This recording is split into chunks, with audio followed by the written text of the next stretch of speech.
Particular video we will cover about the Anglo Sikh wars. अब फिर से देखते हैं कि एंग्लो सिख वॉर्स हुई क्यों, या फिर ब्रिटिशर्स आखिर लड़ने के लिए क्यों उतारू हुए। ये पहले की भी वीडियोस में I have told you, but फिर भी इसको एक बार अच्छी तरीके से समझाने के लिए it is very much important कि मैं फिर से बोलूँ। आप पूरी चीज़ समझ पाओगे। ब्रिटिशर्स को कॉन्क्वेस्ट करना था पूरे के पूरे इंडिया के ऊपर, ठीक है। अब वो किस तरीके से करते, पहला तरीका था उनका वॉर और दूसरा तरीका था पॉलिसी। अब वॉर होती तो दो लोगों से थी, एक तो यूरोपियन पावर्स के साथ, क्योंकि यूरोपियन पावर्स भी प्रेजेंट थी इंडिया में, और दूसरी इंडियन पावर्स के साथ, ठीक है। यूरोपियन पावर्स में थी हमारे Portuguese, Dutch, Danes and French. Okay. Indian powers में थे बंगाल, तो सेकेंडली मैसूर, मराठा एंड सिख। अब देखो, हम ये जो यूरोपियन पावर्स हैं ये हम पढ़ चुके हैं इन प्रीवियस वीडियोस। पोर्चुगीज के ऊपर कैसे कॉन्क्वेस्ट हासिल किया, डच, डेन्स, फ्रेंच सबके साथ। फ्रेंच के साथ हालांकि 3 कार्नेटिक वॉर्स भी हुई थी, उसको भी हम पहले की वीडियोस में कवर कर चुके हैं। We have covered Bengal, Bengal की प्लासी और बक्सर का युद्ध, battle of Plassey and battle of Buxar we have already covered. Mysore के 4 Anglo Mysore wars we have covered. 3 Anglo-Maratha wars we have covered, and now we come to Anglo-Sikh wars। जो सिखों के साथ लड़ाई हुई थी हम उसको पढ़ते हैं कि आखिरकार ब्रिटिशर्स ने सिखों को भी कैसे हराकर पंजाब अपने हाथों में हथिया लिया था। और इसके साथ साथ आप देखेंगे कि ब्रिटिशर्स एक तरीके से पूरे के पूरे इंडिया पर राज करने लग गए थे। पॉलिसीज की अगर बात करें तो पॉलिसीज में थी policy of subsidiary alliance, second was ring fence policy, and third doctrine of lapse। देखिए ये जो सारी पॉलिसीज हैं we'll learn about them in further video. इसके बाद में एक और वीडियो बनाऊंगी जिसमें सारी पॉलिसीज के बारे में आई डिस्क्राइब। एक ही वीडियो में मैं ये सारी पॉलिसीज कवर कर लूंगी, है ना। और उसके बाद ये पूरा कंप्लीट हो जाएगा हमारा ब्रिटिश कॉन्क्वेस्ट ओवर इंडिया, हर तरीके से जिस भी हिसाब से ब्रिटिशर्स ने कॉन्क्वेस्ट किया था over India. Now let's come back to the topic of Anglo Sikh wars. Okay, थोड़ा सा बैकग्राउंड देख लेते हैं। देखो, रंजीत सिंह थे, 12 मिसल हुआ करती थी। 12 मिसल के एक मिसल जिसका नाम था सुकर चक्रिया मिसल, उसके ये लीडर थे रंजीत सिंह। और इन्होंने ही 12 मिसल को एक करके, यूनाइट करके अपनी राज गद्दी पर बैठे थे। ये बहुत ही ज्यादा पावरफुल स्टेट इन्होंने बनाया, क्योंकि भाई पहले तो ये 12 अलग अलग स्टेटों में बटे हुए थे, इन सबको एक करके इन्होंने एक पावरफुल स्टेट बनाया, ठीक है। अब इसके बाद क्या हुआ कि ट्रीटी ऑफ अमृतसर हुई थी 1809 में, जिसमें ये तय किया गया था कि ये थी सतलज रिवर, है ना। सतलज रिवर के इस पार नॉर्थ तरफ का एरिया जो है वो सिखों का है, और साउथ तरफ का एरिया ब्रिटिशर्स का है।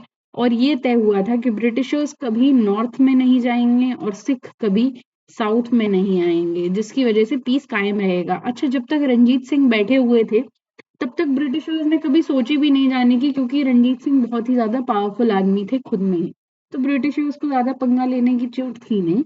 पर फिर क्या हुआ, रंजीत सिंह की डेथ हो गई 1839 में, और उसके बाद लगातार 4 बहुत ही ज्यादा बेवकूफ से बेमतलब के राजा आए, जिनका कोई लेना देना ज्यादा कुछ था नहीं, ठीक है। पर फिर उसके बाद क्या हुआ, इनकी जो सबसे छोटी महारानी थी, रंजीत सिंह की सबसे छोटी महारानी रानी जिंदन कौर, ठीक है, इनके इनके सबसे छोटे बेटे दलीप सिंह को राजा बना दिया। और मतलब इसमें समझ में आया कि भाई ज्यादा पावरफुल है नहीं ये आदमी, तो ब्रिटिशर्स को ये था कि भाई हम हमला कर सकते हैं, अब अच्छा मौका है हमला करने का। पर वो खुद से सामने से नहीं करना चाहते थे, उनको अपनी थोड़ी सी इमेज अच्छी बना के रखनी थी। तो उन्होंने क्या किया, अपनी ट्रूप्स यहाँ पर बिठा ली, अपनी सेना यहाँ पर तैनात कर दी, जिसकी वजह से जो ये सिख थे ये थोड़े से भड़कने लग गए। क्योंकि देखिए यहाँ पर ना एक छोटा सा विलेज था, एक गांव था, जिसमें दोनों ही अपनी अपनी मतलब अपनी हुकूमत असर्ट कर रहे थे कि भाई सिख बोल रहे थे कि ये गांव हमारा है, ब्रिटिशर्स बोल रहे थे कि ये गांव हमारा है, ठीक है, और इस पे लड़ाई होनी थी, और ये जो गांव था वो था नदी के इस पार, सतलज के साउथ में था ये गांव। तो वो ब्रिटिशर्स की तरफ आते, और यहाँ पे क्या किया ब्रिटिशर्स ने, अपनी पूरी की पूरी सेना तैनात कर दी, जिसकी वजह से सिखों को लगा कि भाई अब तो ये लोग हमारी ये जो टेरिटरी है, ये गांव है, वो ले लेंगे। तो ब्रिटिशर्स ने फिर ये नदी पार करी, और यही चीज ब्रिटिशर्स चाहते थे। ब्रिटिशर्स खुद से पार नहीं कर रहे थे नदी, वो उकसा रहे थे सिखों को कि भाई तुम पार करो, और जैसे ही तुम पार करते हो तुम्हारी ऐसी तैसी हम करेंगे। ठीक है, आप अब यहाँ से सुन लो, यहाँ से चालू हुई थी हमारी first Anglo Sikh war. Okay, ये देखिए जो वीक सक्सेसेस आए थे रंजीत सिंह के बाद, वो थे खड़क सिंह। अब वही वाली कहानी सुनिए ना, खड़क सिंह के खड़कने से खड़कती हैं खिड़कियां, खिड़कियों के खड़कने से खड़कता है खड़क सिंह, वही वाले खड़क सिंह है ये।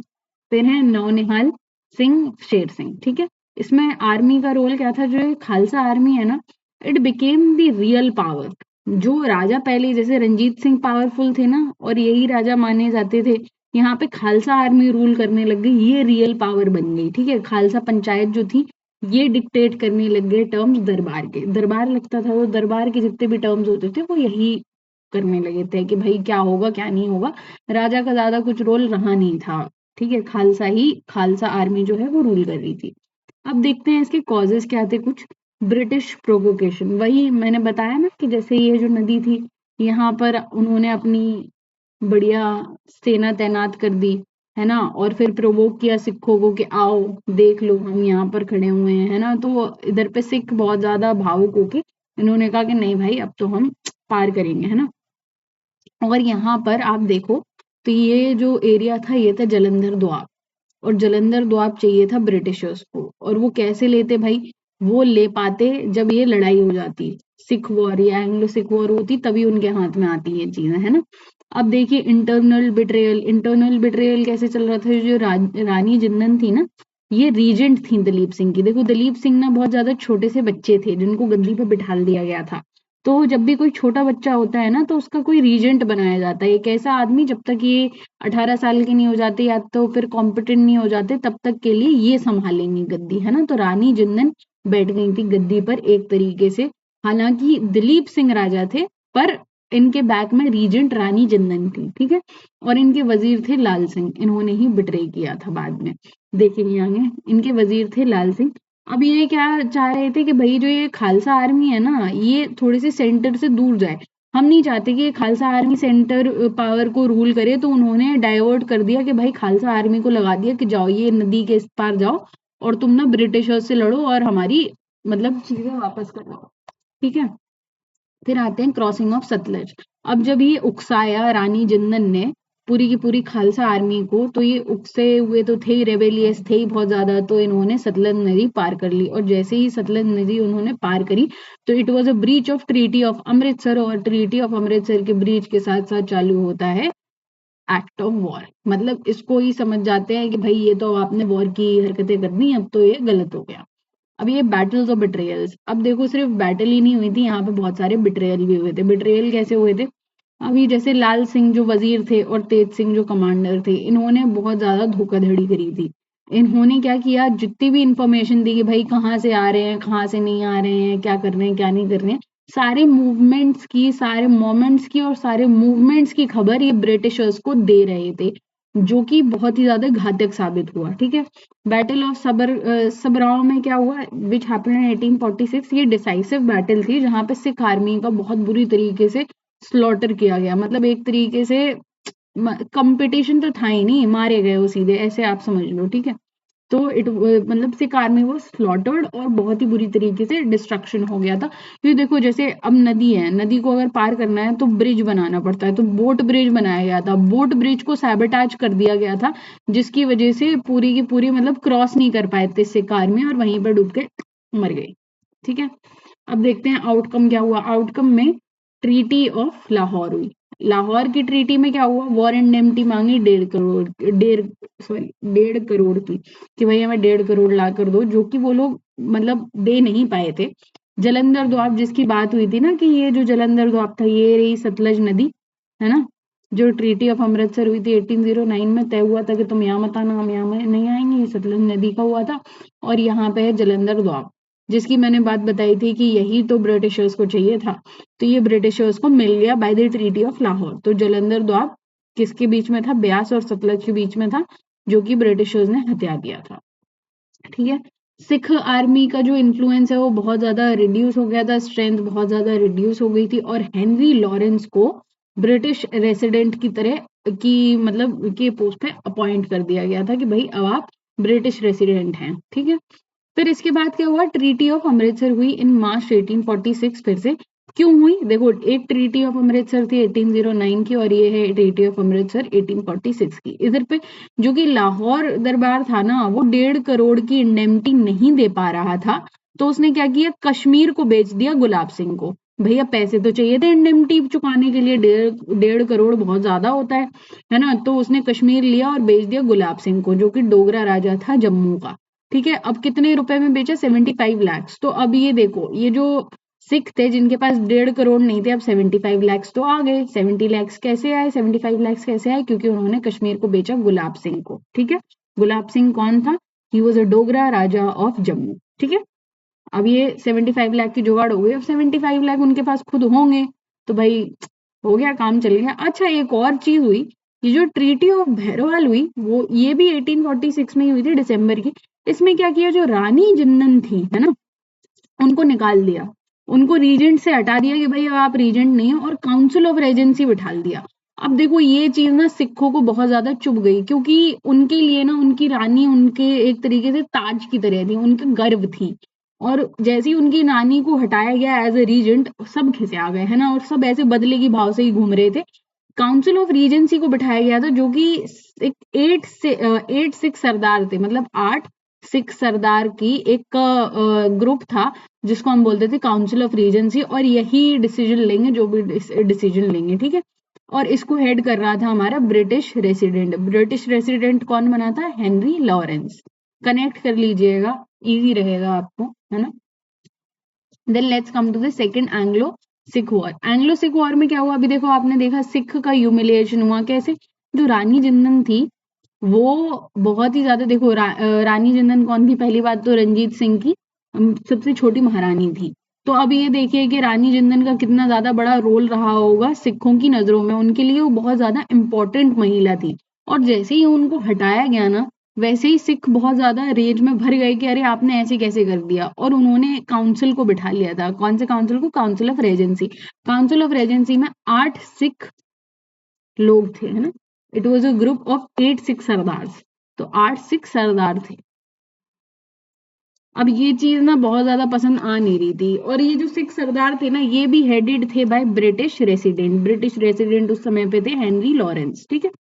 ये चीज उन्हें बहुत ज्यादा पसंद नहीं आई, और रानी जिंदन को भी बनारस भेज दिया गया था एग्जाइल में। तो बहुत ज्यादा इंसान ना ऐसे चिढ़ गए थे। अब देखो, मुलराज था, तो मुलराज ने रिवोल्ट कर दिया। ये मुलराज कौन था? He was a governor of Multan. उसने रिवोल्ट कर दिया था, क्योंकि उसको रिप्लेस किया गया था, मतलब उसको हटा के किसी और को बिठा दिया गया था।